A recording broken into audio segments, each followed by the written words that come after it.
Yun pala guys, bali ito yung nakalipas na December.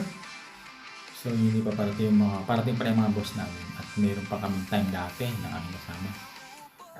So off namin kasi ito yung last off namin bago dumating yung mga boss. Pumunta kami ng Hamra at kumain kami sa chicken ko dito sa Berut. Yan yung kasama ko, naghigam na sa gutom, diba? Medyo matagal at pinalap namin yung aming order kasi gutom na kami.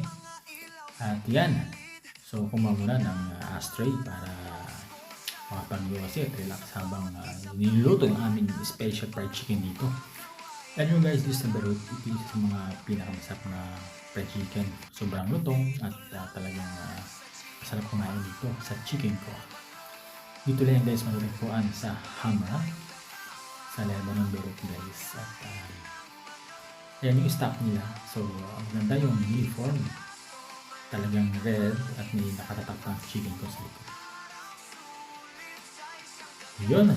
Muli guys, maraming salamat pala sa mga nanonood na aking mga video. Dahil medyo busy pa kami nakaraan. Talagang try ko po na maka-upload nila. Yan, meron dito mga Christmas light preparation para sa Christmas before. At ayun na pala yung aming order. At dala-dala na.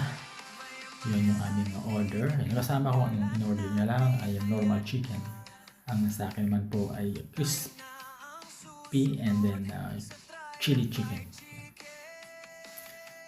Diba? Makikita ninyo, sold na yan. So, bali $10. So, around nasa 600 pesos or 700 pesos sa Pinas. Yan.